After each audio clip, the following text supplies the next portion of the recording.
कि हरियाणा में फिर से 10 की 10 सीटें पर कमल खिलने वाला है। मेरे साथ दोनों हाथ उठाओ, सभी लोग पीछे तक उठाए दोनों हाथ, विजय के संकल्प की मुट्ठी भींचिए और प्रचंड आवाज से बोलिए, भारत माता की, भारत माता की। मंच पर उपस्थित बोलो जय श्री राम।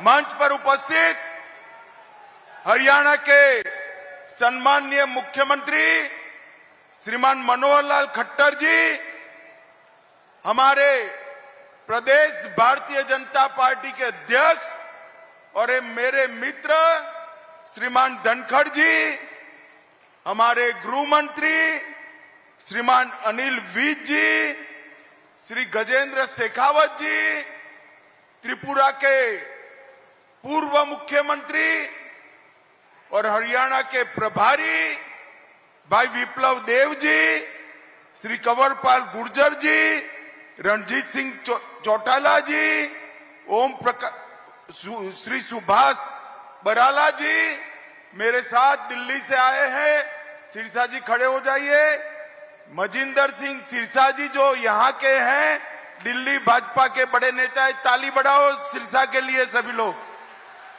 और आज मंच पर बैठे हुए मंत्रीगण, विधायकगण, सांसदगण, हमारी बहन जो यहां से लोकप्रिय सांसद है, और आज सुनीता बहन के साथ बैठे हुए सारे सांसद महोदय, और आज की सभा में यहां पर उपस्थित प्यारे भाइयों, बहनों, माताओं और मेरे जिगर के टुकड़े जैसे युवा मित्रों, आप सभी को नमस्कार।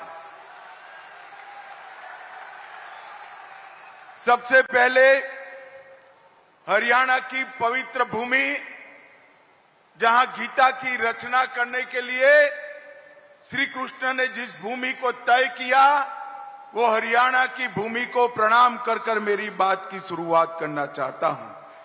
मैं अभी अभी गुरुद्वारा चिला साहब में मत्था टेक कर आया, जहां स्वयं प्रथम गुरु नानक देव जी महाराज 40 दिन तक रहे, और दसम पिता ने भी जहां जब पंजाब छोड़ा तो यहीं पर निवास किया। ये पवित्र गुरुद्वारा और इस भूमि को मैं प्रणाम करता हूं। मित्रों, मैं जब भी आता हूं हरियाणा, तब हमेशा इस बात को याद करता हूं कि जब जब भी देश पर संकट आया, तो ये पंजाब हरियाणा की भूमि ने चट्टान बनकर देश के दुश्मनों के सीने छलनी कर दिए, अपना रक्त बहाकर मां भारती को हमेशा के लिए सुरक्षित रखा। मैं वो हरियाणा की वीरांगना माताओं को भी प्रणाम करता हूं, जिन्होंने देश को एक नहीं अनेक बलिदानी बेटे दिए और हंसते हंसते अपने बेटे को भारत मां की सुरक्षा के लिए समर्पित कर दिया। मैं वो माताओं को भी प्रणाम करना चाहता हूं। ये हरियाणा खिलाड़ियों की भूमि है। देश को अगर मेडल मिलता है तो हर तीसरा खिलाड़ी हरियाणा से होता है। यहां जब खेलों की शुरुआत हुई, मैंने मनोहर लाल जी को कहा, मनोहर लाल जी जरा दिल बड़ा कर कर ये धाकड़ खिलाड़ियों के लिए करिए, और मनोहर लाल जी ने भी 9 साल में खिलाड़ियों के लिए ढेर सारी योजनाएं जाहिर की है। और हरियाणा का किसान, देश में कहीं भी अकाल पड़े, धान न हो, गेहूं न हो, अनाज न हो, तो वो अनाज जो जाता है मेरे पंजाब हरियाणा से ही जाता है। वो किसानों को भी मैं प्रणाम कर कर मेरी बात की शुरुआत करना चाहता हूं। मित्रों, आज जो कार्यक्रम है ये विशाल जनसभा है। मैं अभी गुरदासपुर से आया, आज सिरसा हूं। देश भर में भारतीय जनता पार्टी के कार्यकर्ताओं के दौरे लगे हैं। 9 साल तक नरेंद्र मोदी जी ने जो भारत की सेवा करने का प्रयास किया है, और आपने विशेषकर हरियाणा वालों ने दो दो बार सभी की सभी सीटें भारतीय जनता पार्टी में झोली में डालकर मोदी जी को प्रधानमंत्री बनाया। इसलिए मैं हरियाणा की जनता का यहां से धन्यवाद करने आया हूं। मित्रों, ये 9 साल देश के इतिहास में सुवर्ण अक्षरों से अंकित होने वाले। 9 साल पहले का भारत याद करिए। 12 लाख करोड़ के घपले, घोटाले, भ्रष्टाचार ये कांग्रेस पार्टी ने किया था। ये 9 साल में हमारे विरोधी भी नरेंद्र मोदी जी पर भ्रष्टाचार का कोई आरोप नहीं लगा सकते। मोदी जी ने पारदर्शी तरीके से सरकार चलाई है। 9 साल पहले आए दिन पाकिस्तान से आतंकवादी घुसकर हमारे जवानों के सर काट कर ले जाते थे। कभी कभी तो पैरों से उसको अपमानित करते थे। मगर ये मनमोहन सरकार, सोनिया सरकार ऊप नहीं करती थी। 10 साल शासन रहा। देश की कानून और व्यवस्था और सुरक्षा दोनों चरमरा गई थी। मोदी जी प्रधानमंत्री बने, पाकिस्तान को आदत जो लग गई थी उसने फिर से प्रयास किया। उरी पर हमला किया, पुलवामा में हमला किया, मगर वो भूल गए कि इस बार मौनी बाबा मनमोहन की सरकार नहीं है, नरेंद्र मोदी की सरकार है। 10 ही दिन के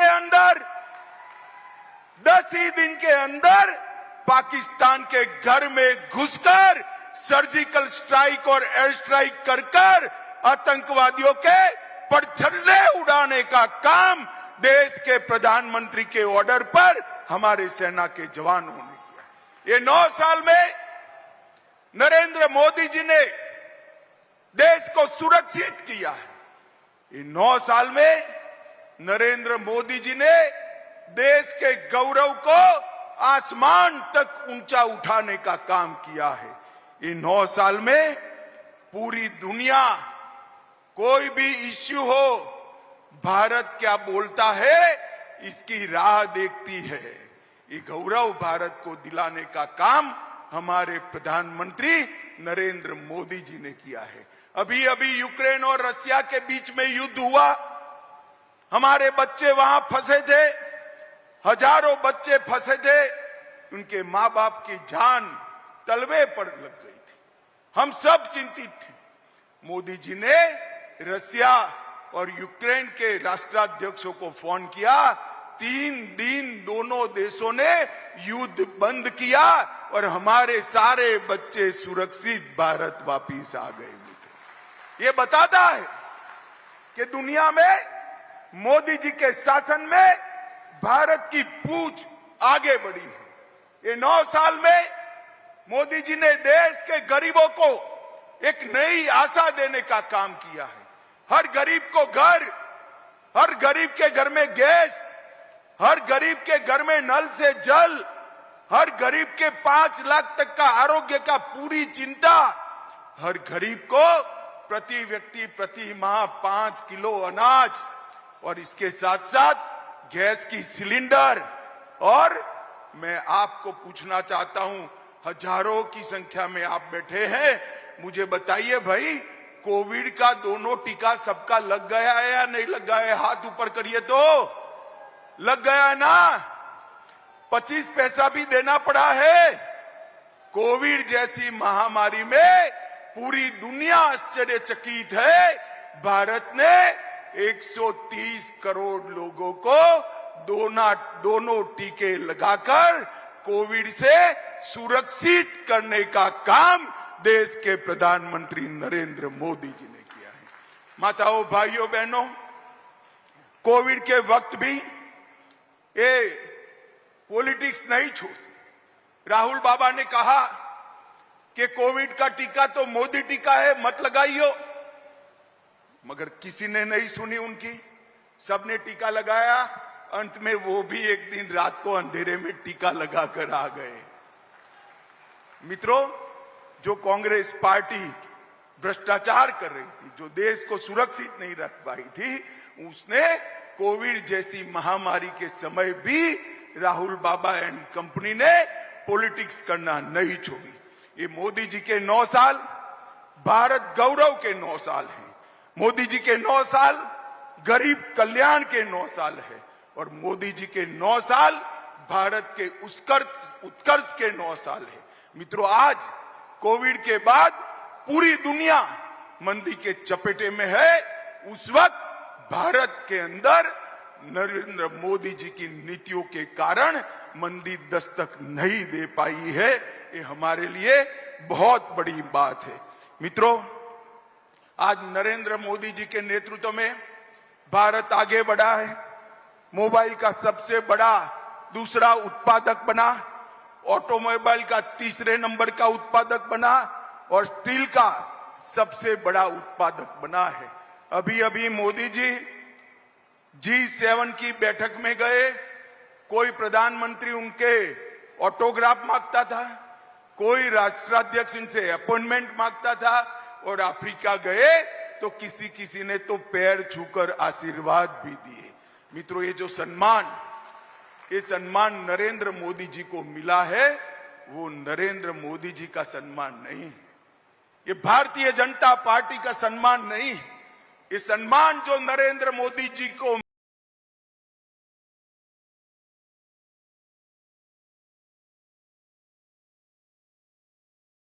मिल रहा है, विदेशों में मोदी मोदी मोदी मोदी मोदी के नारे लग रहे हैं, ये नारे मोदी जी के सम्मान के लिए नहीं है, ये नारे सिरसा, हरियाणा और भारत के 130 करोड़ की जनता के सम्मान के नारे हैं।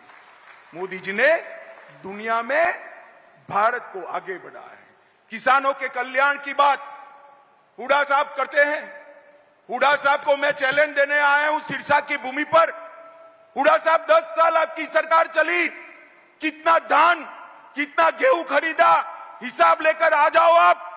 सबसे ज्यादा धान, सबसे ज्यादा गेहूं अगर किसी ने खरीदा है, सबसे ज्यादा दाम से खरीदा है तो नरेंद्र 23-24 में 260 लाख मैट्रिक टन गेहूं खरीदा और धान 385 लाख मैट्रिक टन करा। सिर्फ इस वर्ष में ही 47,000 करोड़ रुपए का गेहूं खरीदने का काम हुआ है और अब चेक भी आपके अकाउंट में सीधा ही जमा हो जाता है भैया, बीच में कोई बिचौलिया नहीं आता है। हुड्डा साहब, आपकी सरकार अनेक साल रही, कभी 6,000 रुपया किसान को सीधा नहीं भेजा। हमारे मनोहर लाल जी ने 52 योजना लाई, आप कई साल मुख्यमंत्री बने, 52 योजना नहीं लाए। किसानों को क्रॉप परिवर्तन के लिए भी आपने कभी कोई काम नहीं किया। मित्रों, ये हुड्डा सरकार जो थी ये 3D सरकार थी। 3D का मतलब है 1D दरबारी, अपने दरबारियों की सरकार थी। दूसरा D दामाद की सरकार थी। कौन सा दामाद, समझ रहे हो ना? अरे समझ रहे हो या नहीं समझ रहे हो? दिल्ली के दामाद की बात कर रहा हूं, समझ रहे हो ना? एक दरबारी, एक ताबाद और तीसरे डीलरों की सरकार थी। मनोहर लाल जी ने तीनों डी को समाप्त कर दिया है। मित्रों, मनोहर लाल खट्टर एक प्रकार से पहले पूरे हरियाणा के मुख्यमंत्री थे। पहले मुख्यमंत्री जो होता था वो सिर्फ रोहतक का होता था, रोहतक के अलावे किसी की चिंता नहीं करता था। भारतीय जनता पार्टी की सरकार बनने के बाद मोदी जी की सारी योजनाओं को मनोहर लाल जी ने जमीन पर पहुंचाया और पूरे हरियाणा का विकास करने का काम हमने किया है और हर वर्ग का हमने विकास किया है। हरियाणा का धाकड़ जवान, धाकड़ किसान और धाकड़ खिलाड़ी, ये तीनों देश की शान है मित्रों। और हरियाणा देश का सबसे बड़ा बासमती चावल निर्यात करने वाला राज्य ये 9 साल में बना। देश का सबसे पहला केरोसिन मुक्त राज्य बना। देश का सबसे पहला पढ़ी लिखी पंचायतों वाले राज्य बना, देश का सबसे पहला ओडीएस प्लस राज्य बना और हरियाणा की विकास दर 2015 से 22 तक 6% से ज्यादा रही है। मित्रों, ये डबल इंजन की जो सरकार है, ऊपर मोदी जी और नीचे मनोहर जी, उन्होंने हरियाणा के विकास में कुछ नहीं छोड़ा। 2019 से अब तक 5.22 बिलियन डॉलर का फॉरेन का निवेश मिला है। 400 फॉर्च्यून कंपनियों के कार्यालय गुरुग्राम हरियाणा में है और देश में 2 गाड़ी बनती है।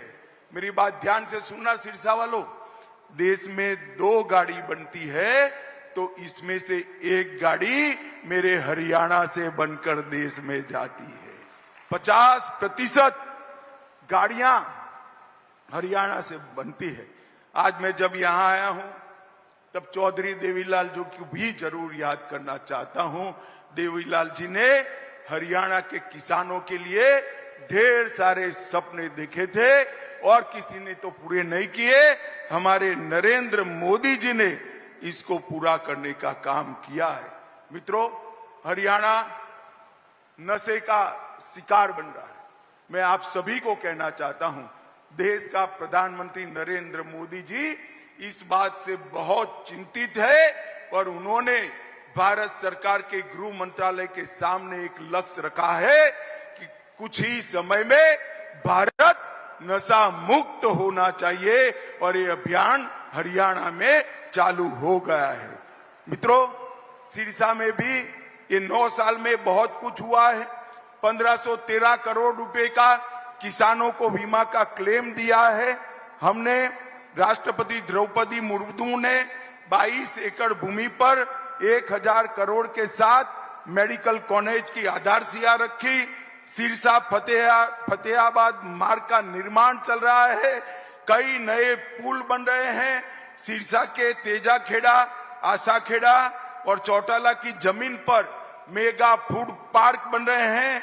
सिरसा में एक नए जल उपचार संयंत्र का निर्माण हुआ है और सौर ऊर्जा केंद्र भी गुजरात में बन रहे, सिरसा में बन रहे हैं।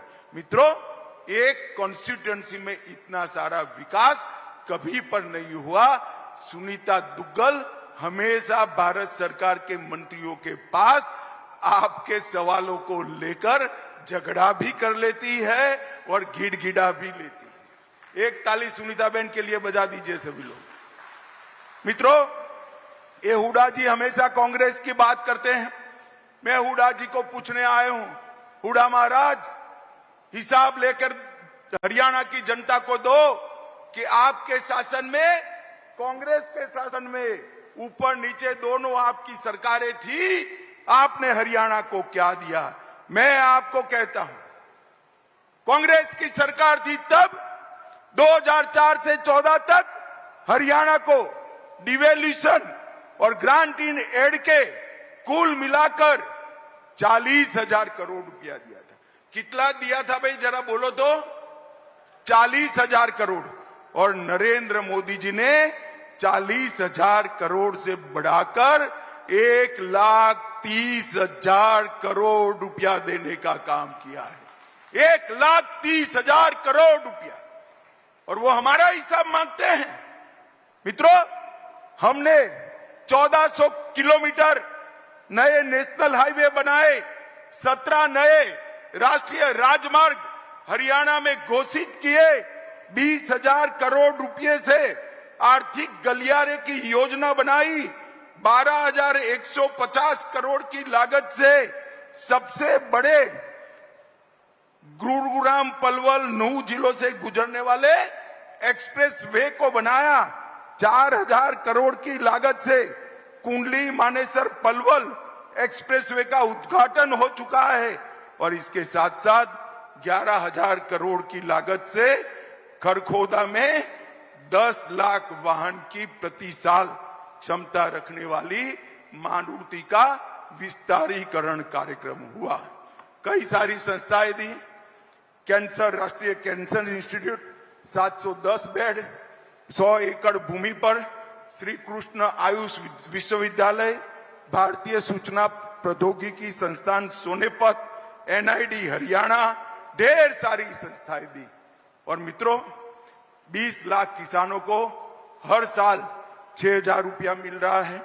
जल जीवन मिशन 30 लाख लोगों के घर में नल से जल पहुंचा है। आयुष्मान भारत के लाभार्थी 82 लाख है।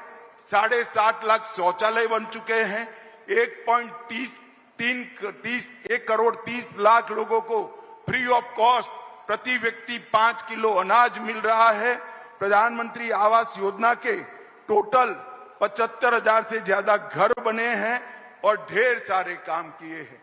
अंत में मैं एक ही बात कहना चाहता हूं, सिरसा वालों, आप मुझे बताओ, ये कश्मीर जो है वो हमारा है या नहीं? जोर से बोलो भाई, कश्मीर हमारा है या नहीं है? धारा 370 हटनी चाहिए थी या नहीं हटनी चाहिए थी? अब तक किसी ने काम नहीं किया। मोदी जी को आपने 10 की 10 सीटें दे दी, फिर से प्रधानमंत्री बने। 5 मई 2019 को एक ही झटके से धारा 370 को मोदी जी ने समाप्त कर हमेशा के लिए कश्मीर को हमारा कर दिया। और ये कांग्रेस वाले कहते थे मत करिए मत करिए। मैंने पूछा राहुल बाबा को क्यों न करे, तो कहे कश्मीर में खून की नदियां बह जाएगी। राहुल बाबा, खून की नदी छोड़ो, किसी की कंकर चलाने की भी हिम्मत नहीं हुई है ये नरेंद्र मोदी सरकार। माताओं, भाइयों, बहनों, हरियाणा के आशीर्वाद से आपने 2 बार मोदी जी को प्रधानमंत्री बनाया है। 2024 में भारतीय जनता पार्टी के कार्यकर्ता आपके पास आएंगे, हाथ जोड़कर आपका आशीर्वाद मांगेंगे। मैं भी आज हरियाणा की जनता को अपील कर जाता हूं कि फिर से एक बार 10 की 10 सीटें मोदी जी की झोली में डालिए और देश को दुनिया में नंबर 1 बनाने के लिए 2024 में मोदी जी को प्रधानमंत्री बनाइए। मुझे बताओ, 24 में मोदी जी को प्रधानमंत्री बनाओगे क्या? अरे जोर से बोलो, बनाओगे? भाजपा सरकार बनाओगे? 300 से ज्यादा सीटों के साथ बनाओगे? तो मेरे साथ दोनों हाथ उठाइए, उठाइए दोनों हाथ, मुट्ठी भींचिए और प्रचंड आवाज से बोलिए, भारत माता की, भारत माता की।